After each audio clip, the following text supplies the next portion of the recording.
Plot armor, also known as character shield, is a writing device in which the writer will bestow unofficially plot-woven invincibility to certain characters within their story for the sake of keeping said story going. The story is so dependent on these characters to continue that they are kept alive no matter the odds, meaning no matter what kind of dangerous situations they have to traverse to reach the story's conclusion, they will survive. This writing device is often associated with typically lazy writing, and the characters which fall victim to plot armor and consequently not too well death are more often than not the main characters. But of course, there are many examples of both good stories that use plot armor and of non-protagonist characters having plot armor all across media. Plot armor is defined by the importance of the characters it protects. Most of these characters don't just live for the story, they are the story. So let's talk about what it means to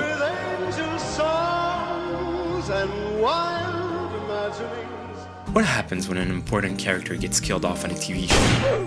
What can the writers really do if the story they have revolves around the life and actions of that character?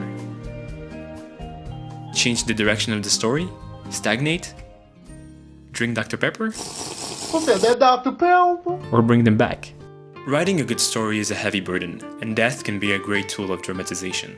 Death brings meaning due to its inevitability and uncompromising nature. It closes the door permanently on a character's potential future, but it can leave writers at a dead end. A protagonist, especially, is often used as a story's engine, advancing the plot forward by acting and reacting to the unfolding events around him or her. The resurrection of a character is a very popular trope. In traditional storytelling, heroes must often face death and overcome it to reach their goals.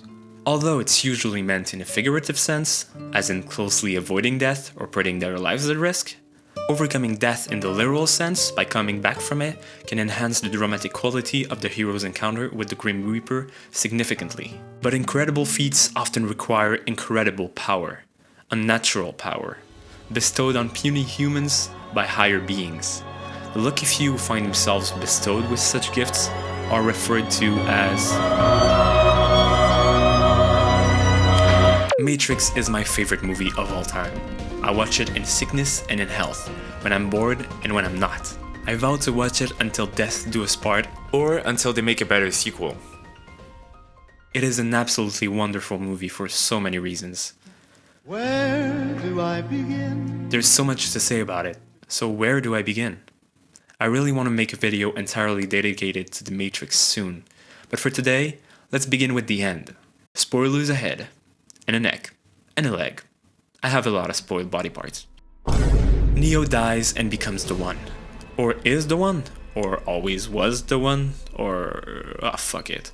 Neo is Digital Jesus. Yeah, let's backtrack a few days. Get ready to receive some Holy Spirit. Okay, no, let's really backtrack a bit. Neo, a computer programmer by day and hacker by night, tries to find out more about a mysterious phrase often repeated online, the Matrix. He is contacted by a fellow hacker named Trinity, not that one, who explains a man named Morpheus holds the answer he seeks. After meeting with Trinity, Neo is suddenly followed by strange agents in suits led by a certain Agent Elrond Smith at his job and receives a call from Morpheus who tries to help him escape. After being caught by the agents, they make him an offer to erase his criminal record in exchange for him to lead them to Morpheus. He of course doesn't cooperate and is tortured and bugged. When Trinity finds him, she removes the bug and brings him to Morpheus, who gives Neo a choice. You take the blue pill, the story ends. You wake up in your bed and believe whatever you want to believe. You take the red pill, you stay in Wonderland, and I show you how deep the rabbit hole goes. He chooses the rabbit hole, by the way, and wakes up in a liquid pod and is led onto a ship named the Nebuchadnezzar by Morpheus' team. Morpheus explains to Neo he just woke up from a computer simulation named the Matrix that most of humanity is also trapped inside of. The creators of the Matrix are intelligent machines who have enslaved humanity. This simulation was built centuries ago after the machines won a war against humanity and enslaved it to power themselves using humans as biological batteries. The group led by Morpheus is part of the human resistance living outside the Matrix in the city of Zion. Their goal is to free the humans trapped inside the simulation and win the war against the machines. Teams like the crew of the Nebuchadnezzar hack into the Matrix and use their knowledge of its intangible nature to bend the laws of physics within it. Morpheus also tells Neo about the prophecy of the One, a human capable of controlling the Matrix and who is destined to end the war between the humans and the machines. Yeah, the machines won the war, so it should be over already, but also not, because a small part of humanity remained free and kept fighting. Anyway, Morpheus believes Neo to be the One. He is the one. And he is. Well, he will be, at the end of the movie after he dies. By this point I'm just gonna assume everybody has watched the movie, so yeah. Neo dies and comes back to life. He needed to have Matrix Resurrections! That is the only reference I'm gonna make to that movie. What I find interesting about the way the Matrix approaches the idea of the One is by the way they explain Neo's powers. The whole thing about the spoon, bend yourself, not the spoon because the spoon's not real, that does tie in pretty well with the idea of how to properly make obvious plot devices like plot armor work. Not by bending the rules of your universe, but by bending the character. Other humans simply bend the laws of the Matrix to enhance what they can do within it, but their control over it is limited by their imagination and their scope of understanding. Neo needs to die to understand that within the Matrix exist only mirrors of the belief of its inhabitants. It is also something the writers ask of the audience. To bend yourself means to expand your suspension of disbelief. Because if you believe anything is possible in the simulated world, anything is. It's a great way to explain things such as characters coming back to life or bending the laws of physics. Not by breaking the rules of the world, but by making the audience understand the story world has no rule, for it is not a tangible world, it is only the character that changes. Neither does the Matrix change, it is Neo that must change. Only then can he become a master of his world. Only then can he become a god.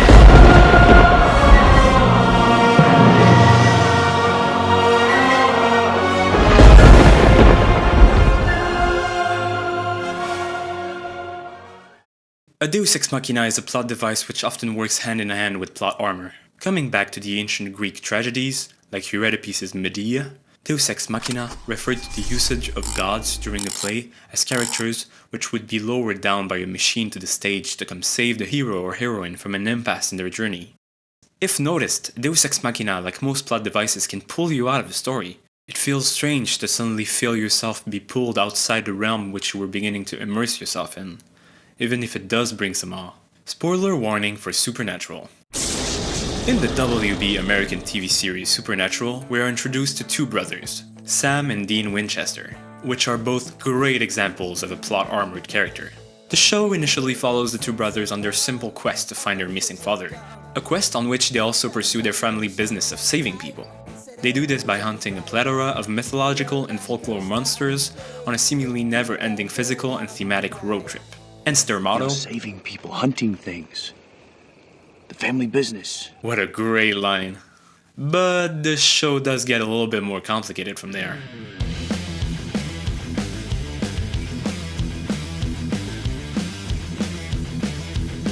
Their albeit simple endeavor will nonetheless lead them to meet angels and demons to enter both hell and heaven on multiple occasions and to provoke and then later on stop the freaking apocalypse.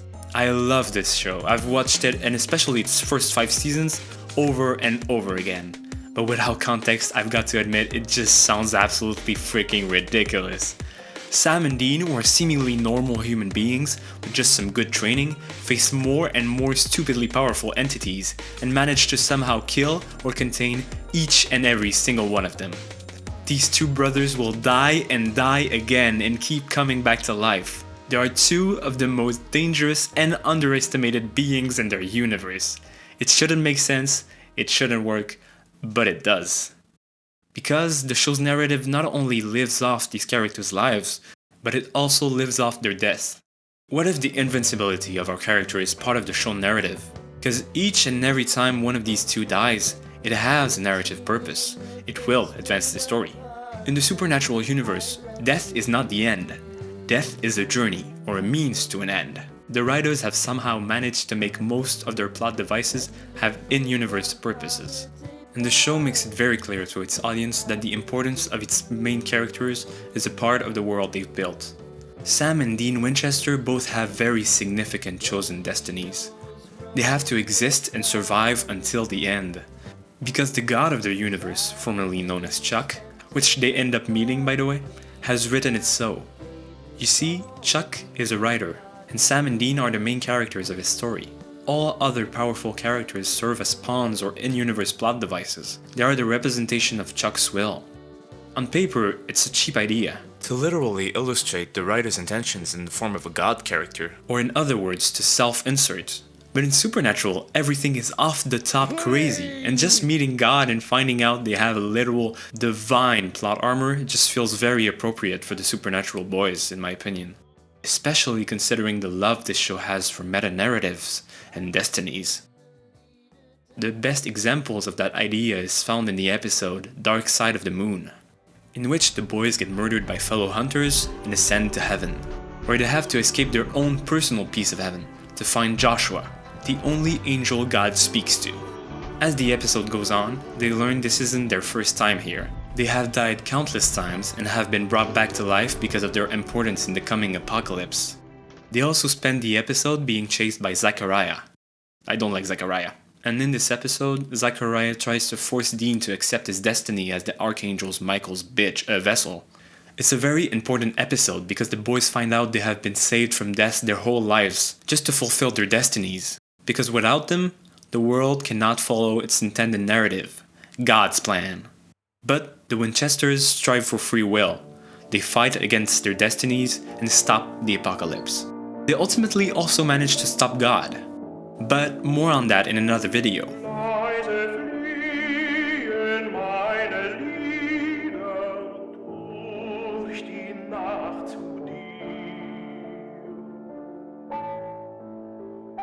What if this character from fiction didn't have plot armor?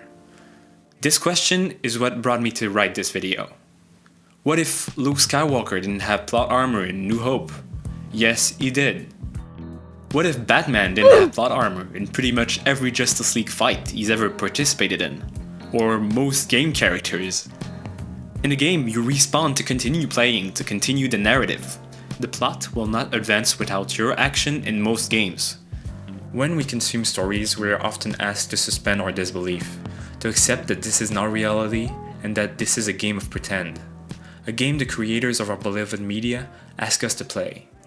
The game is simple. Let the story convince you the main character will be capable of surmounting any obstacle it throws at them, be it through strength, luck, ingenuity, or a mix of all. Because good stories need characters to face adversity. The mightier the challenge, the more cathartic the resolution. It's why I believe plot armor is a good plot device if used correctly. It's a great way to expand the possibilities of what a writer can do with a character. Yeah, I know, it's an easy conclusion, but shut up and go watch iceberg videos if you really want deep dives. Mr. Immortal. Let's talk about Mr. Immortal. You know, sometimes when certain things are given absolutely irrelevant names that have no link whatsoever to the thing they're given to? Misnomers. Yes, misnomers. Like butterfly. Ah yes, butterful butter. Or the red panda. Panda? Get out of here, this shit is a red raccoon. Eating red trash bamboo. Or a famous one, Iceland being the greener island and Greenland being covered in ice. Misnomers are everywhere. It's easy to lose the meaning of an object when you put a name on it. But let me tell you, Mr. Immortal is not a misnomer. Craig Hollis will live forever. Mr. Immortal in the comics will outlive every single being in the universe. All the cosmic entities and overpowered characters will die at some point before this man. He is a mutant, but not any kind of mutant. He is the ultimate evolution of humanity. He is Homo sapiens supreme. He will outlive the planets and the stars, the worshippers and their gods, and at the end of the universe only he shall be left to witness the revelation of the final secret of creation. He will be there when nothing is left. Now that's what you call plot armor. Until he died, in a Hulk comic. So, a main character's true death is usually where a story concludes. But what if we could watch the world stagnate and die after the death of its protagonist? The death of its heart. I think that's the one original idea I really enjoyed in Deadpool and Wolverine. Anchor beings. Some stories focus on the aftermath of the death of their protagonists, but most enjoy the climactic resolution it can provide for the plot. Death makes angels of us all and gives us wings where we had shoulders smooth as raven's claws. A story feels complete when its conclusion feels natural, not forced or guided. The ending must feel undeniably true, and with death, an ending is concrete. Even if it can be comforting to imagine the characters we love continue to exist and have adventures long after the story's end, a good ending should serve to feed the heart of the audience and leave it empty of regret, as we'd all wish a last look upon our lives would in our final hour. A last breath of peaceful pride, leaving us ready to let go. Because an ending is the end of everything.